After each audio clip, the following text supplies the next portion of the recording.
ಈ ಹಿಂದ ಕೆಲವು ಅನಿವಾರ್ಯ ಕಾರಣಗಳಿಂದ ವಿಡಿಯೋಗಳನ್ನ ಮಾಡಕ್ ಆಗಿದ್ದಿಲ್ಲ. ದಯವಿಟ್ಟು ಕ್ಷಮೆ ಇರಲಿ. ಇನ್ಮೇಲೆ ನಿರಂತರವಾಗಿ ವಿಡಿಯೋಗಳನ್ನ ಮಾಡ್ತಾ ಹೋಗ್ತೀನಿ. ವಿಚಾರಗಳನ್ನ ತಿಳಿಸ್ಲಿಕ್ಕೆ ಪ್ರಯತ್ನ ಪಡ್ತೀನಿ. ದಯವಿಟ್ಟು ಎಂದಿನಂತೆ ತಾವೆಲ್ಲ ಸಹಕರಿಸಬೇಕು, ಬೆಂಬಲಿಸಬೇಕು, ಬಡವರ ಮಕ್ಕಳನ್ನ ಬೆಳೆಸಬೇಕು ಅಂತ ಕೇಳ್ಕೊಳ್ತಾ ಇವತ್ತು ಒಂದು ವಿಚಾರವನ್ನ ಚಿಂತನೆಗೆ ತಗೊಂಡು ಬಂದಿನಿ. ಏನು ಅಂದ್ರೆ ಒಂದು ದಿವಸ ಬಸವಣ್ಣನವರು ಅರಮನೆಗೆ ಹೊರಟಿರ್ತಾರೆ. ಅರಮನೆಗೆ ಹೊರಟಂತ ಸಂದರ್ಭದಾಗ ಅಕ್ಕನ ಆಗಮ್ಮ ಅವರನ್ನ ತಡೆದು ಹೊರಗೆ ಯಾರೋ ಬಂದಂಗದ ನಿಮ್ಮನ್ನ ಹುಡ್ಕೊಂಡು ಅಂತೇಳಿ ಹೇಳ್ತಾರ. ಆ ಮಾತಿನಿಂದ ಬಸವಣ್ಣ ಒಳಗಿನಿಂದ ಪಡಸಾಲಿಗೆ ಬಂದು ನೋಡ್ತಾರ. ಅಲ್ಲೊಬ್ಬ ಮುದುಕ ಅಂದ್ರ 50-60 ದಾಟಿರುತ್ತ, ಅರ್ಧ ವಯಸ್ಸು ದಾಟಿರುತ್ತ, ನಡು ಬಾಗಿರ್ತ, ಚರ್ಮ ಎಲ್ಲ ಜೋತ್ ಬಿದ್ದಿರುತ್ತ, ಕಣ್ಣು ಒಂದಿಷ್ಟು ಮಂಜ್ ಆಗಿರ್ತಾವ, ಮೀಸಿ ನೋಡಿದ್ರ ತುಟಿಯನ್ನ ದಾಟಿರ್ತಾವ, ಜೋತ್ ಬಿದ್ದಿರ್ತಾವ, ಮೈಮ್ಯಾಲಿನ ಅರಿವಿ ನೋಡಿದ್ರ ಅರ್ಧೋಗಿರ್ತಾವ. ಅಂತ ಒಂದು ಮನುಷ್ಯ ಬಂದು ನಿಂತಿರ್ತಾನ ಅವ್ರ ಎದುರಿಗೆ. ಆ ಮನುಷ್ಯನನ್ನ ನೋಡಿ ಬಸವಣ್ಣ ಗುರುತಿಡಿಲಿಕ್ಕೆ ಪ್ರಯತ್ನ ಪಡ್ತಾನ, ಆದ್ರೂ ಕೂಡ ಗುರುತಿಡಿಲಿಕ್ಕೆ ಆಗೋದೇ ಇಲ್ಲ. ಅವಾಗ ಆ ಮನುಷ್ಯ ಒಂದಿಷ್ಟು ಸ್ವಲ್ಪ ಹೊತ್ತು ನೋಡಿ, ನಾನು ಬಸವಣ್ಣನವರೇ, ನಿಮಗ್ ಗೊತ್ತಾಗ್ಲಿಲ್ಲ ಅಂತೇಳಿ ಕೇಳ್ತಾನ. ಯಾರು ಅಂತ ನನಗ್ ಗುರುತು ಸಿಗ್ತಾ ಇಲ್ಲ ಅಂತೇಳಿ ಬಸವಣ್ಣ ಹೇಳ್ತಾರ. ಅವಾಗ ಆ ಮನುಷ್ಯ, ನಾನು ಬಸವಣ್ಣನವರೇ, ಗಾವುಂಡ, ಸಿದ್ಧ ಗಾವುಂಡ. ಅವಾಗ ಬಸವಣ್ಣನವರಿಗೆ ಒಂದಿಷ್ಟು ವಿಷಯಗಳು ನೆನಪು ಬರ್ತಾವ, ಹಳೆ ನೆನಪುಗಳು ಮರುಕಳಿಸ್ತಾವ. ಈ ಸಿದ್ಧಗಾವುಂಡ ಮಂಗಳವೇಡಿ ಒಳಗ ಇರ್ತಾನ.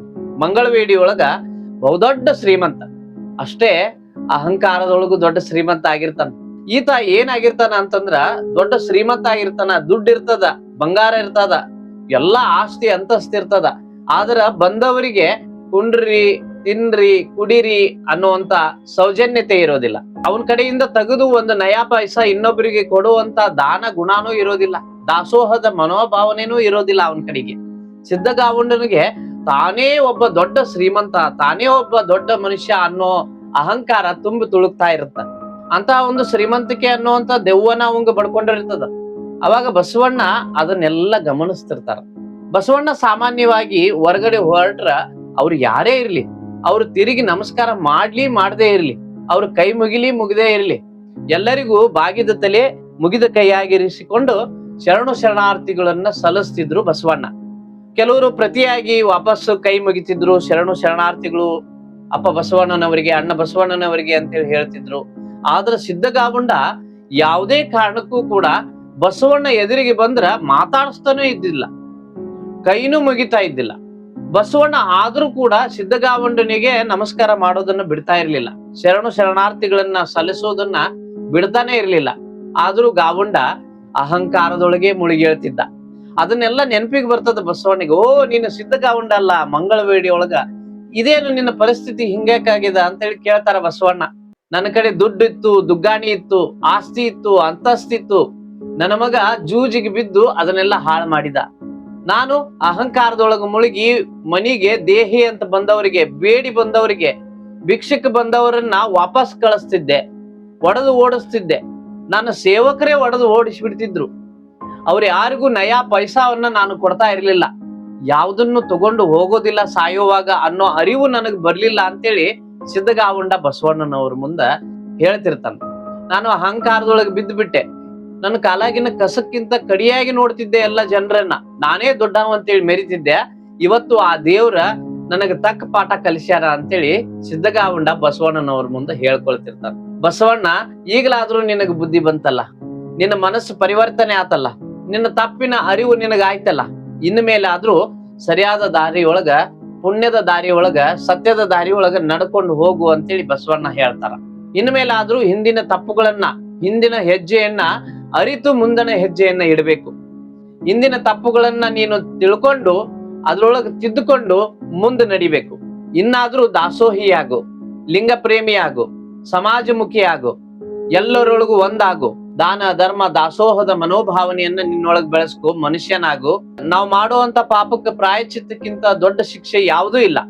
ನಿನ್ನ ತಪ್ಪಿನ ಅರಿವು ನಿನಗಾಗ್ಯದ ಅಂತಂದ್ರ ಮುಗಿದೋಯ್ತು, ಇನ್ಮೇಲಾದ್ರೂ ಸರಿಯಾದ ದಾರಿಯೊಳಗ ನಡಿ ಅಂತೇಳಿ ಮಾರ್ಗದರ್ಶನ ಕೊಡ್ತಾರ. ಹಾವು ತಿಂದವರ ನುಡಿಸಬಹುದು, ಗರ ಹೊಡಿದವರ ನುಡಿಸಬಹುದು, ಸಿರಿಗರ ಹೊಡೆದವರ ನುಡಿಸಲು ಬಾರದಯ್ಯ. ಬಡತನವೆಂಬ ಮಂತ್ರವಾದಿ ಹೋಗಲು ಒಡನೆ ನುಡಿಯುವರಯ್ಯ ಕೂಡಲ ಸಂಗಮ ದೇವ. ಯಾರಿಗಾದ್ರೂ ಹಾವು ಕಚ್ಚಿತು ಅಂತಂದ್ರ ಅವ್ರನ್ನ ಮಾತಾಡಿಸಬಹುದು, ಅವ್ರನ್ನ ಬದುಕಿಸಬಹುದು ಕೂಡ. ಗರ ಹೊಡಿದವರ ನುಡಿಸಬಹುದು, ಯಾರಿಗಾದ್ರೂ ದೆವ್ ಬಡಿತು ಅಂತಂದ್ರ ಅವ್ರನ್ನ ಮಾತಾಡಿಸಬಹುದು. ಅವ್ರನ್ನ ಬದುಕಿಸಬಹುದು, ಆರಾಮ್ ಮಾಡಬಹುದು. ಆದ್ರೆ ಸಿರಿಗರ ಹೊಡಿದವರ ನುಡಿಸಲಾಗದು ಅಂತ ಹೇಳ್ತಾರ ಬಸವಣ್ಣ. ಶ್ರೀಮಂತಿಕೆ ಅನ್ನುವಂತ ದೆವ್ವ ಪಡ್ಕೊಂಡವರನ್ನ, ಅಹಂಕಾರ ಅನ್ನುವಂತ ಆವು ಕಚ್ಚಿದವ್ರನ್ನ ಮಾತಾಡಿಸ್ಲಿಕ್ಕೂ ಬರೋದಿಲ್ಲ, ಉಳಿಸ್ಲಿಕ್ಕೂ ಬರೋದಿಲ್ಲ.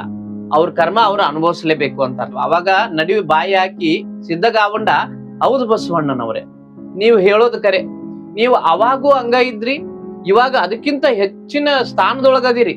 ಆದ್ರೂ ಅದ ಮನಸ್ಥಿತಿ ಒಳಗ, ಅದ ಗೌರವದಿಂದ ಅದಿರಿ. ನೀವು ಸಣ್ಣ ಕೆಲಸ ಮಾಡುವಾಗೂ ಅದೇ ಮನಸ್ಥಿತಿ ಒಳಗಿದ್ರಿ, ಈಗ ದೊಡ್ಡ ಸ್ಥಾನದೊಳಗದಿರಿ, ಅದ ಮನಸ್ಥಿತಿ ಒಳಗದಿರಿ. ನನಗ ಸಿರಿಗರ ಅನ್ನುವಂತ ದೆವ್ವ ಪಡ್ಕೊಂಡಿತ್ತು, ಶ್ರೀಮಂತಿಕೆ ಅನ್ನುವಂತ ದೆವ್ವ ಪಡ್ಕೊಂಡಿತ್ತು, ಅಹಂಕಾರ ಅನ್ನುವಂತ ಹಾವು ಕಚ್ಚಿತ್ತು. ಹಿಂಗಾಗಿ ನಾನು ಮನುಷ್ಯರನ್ನಾಗಿ ನೋಡದೆ, ನಾನೇ ಒಬ್ಬ ದೊಡ್ಡ ರಾಜನ ತರ ಮೆರೆದೆ, ಅರಸನ ತರ ಮೆರೆದೆ. ಅವಾಗ ನಾನು ಮಾಡಿದ ಕರ್ಮನೇ ಇವಾಗ ನನಗ್ ಕಾಡ್ತಾ ಇದೆ ಅಂತ ಹೇಳ್ದ ಸಿದ್ಧಗಾವಂಡ. ಅವಾಗ ಬಸವಣ್ಣ, ಆಗ್ಲಿ, ಆಗಿದ್ದೆಲ್ಲ ಆಗ್ಲಿ, ಇನ್ನು ಮೇಲಾದ್ರೂ ಸರಿಯಾದ ದಾರಿಯೊಳಗ ನಡೆಯುವಂತ ಆಗ್ಲಿ ಅಂತ ಹೇಳಿ, ಇವತ್ತು ಒಂದು ದಿವಸ ನೀವು ನಮ್ಮ ಮನೆಯೊಳಗ ಇರ್ಬೇಕು, ನಮ್ಮ ಆತಿಥ್ಯವನ್ನ ಸ್ವೀಕಾರ ಮಾಡ್ಬೇಕು ಅಂತೇಳಿ ಬೇಡ್ಕೊಳ್ತಾರ ಬಸವಣ್ಣ. ಗಾವಂಡನ ಕೈಯೊಳಗ ಶ್ರೀಮಂತಿಕೆ ಇತ್ತು. ಅವಾಗ ಬಸವಣ್ಣನನ್ನ ಆತ ಮಾತಾಡ್ಸ್ತಾ ಇದ್ದಿಲ್ಲ, ದಾದ್ ಮಾಡ್ತಾ ಇರ್ಲಿಲ್ಲ. ನಮಸ್ಕಾರ ಮಾಡಿದ್ರು ಕೂಡ ನೋಡಿನೂ ನೋಡ್ಲಾರ್ದಂಗ ಹೋಗ್ತಿದ್ದ. ಅಂತವನನ್ನ ಮನಪರಿವರ್ತನೆ ಆಗಿ ಬಂದಾಗ ಬಸವಣ್ಣ ಆತಿಥ್ಯ ಸ್ವೀಕಾರ ಮಾಡಕ ಸ್ವಾಗತ ಕೋರ್ತಾನ. ಈ ಕಥೆಯಿಂದ ಅರ್ಥ ಮಾಡ್ಕೊಳ್ಳೋದು ಇಷ್ಟ, ನಮ್ ಕಡೆ ಇದ್ದಾಗ ಹಿಗ್ಗಬಾರ್ದು, ನಮ್ ಕಡೆ ಇಲ್ಲದಾಗ ಕುಗ್ಗಿ ಹೋಗ್ಬಾರ್ದು. ಅಯ್ಯೋ ನಮ್ ಕಡೆ ಏನೂ ಇಲ್ಲಲ್ಲ, ಅವ್ರ ಅಂತ ಮನಿ ಕಟ್ಟಿದ್ರು, ಇಂಥ ಮನಿ ಕಟ್ಟಿದ್ರು, ನಮ್ ಕಡೆ ಏನೂ ಇಲ್ಲಲ್ಲ ಅಂತೇಳಿ ಕುಗ್ಗಬಾರ್ದು. ಮತ್ತ ದೇವ್ರು ಏನೋ ಕೊಡ್ತಾನ, ತಿಪ್ಪಿಯಿಂದ ಉಪ್ಪುರ್ಗಿ ತಗೊಂಡು ಹೋಗ್ತಾನ. ಅವಾಗ ನಮಗ ಅಹಂಕಾರ ಬರಬಾರ್ದು. ನಮ್ಕಿಂತ ಕೆಳಗಿದ್ದವ್ರನ್ನ ನೋಡಿ ನಾವು ನಗಬಾರ್ದು, ಹೀಯಾಳಿಸಬಾರ್ದು.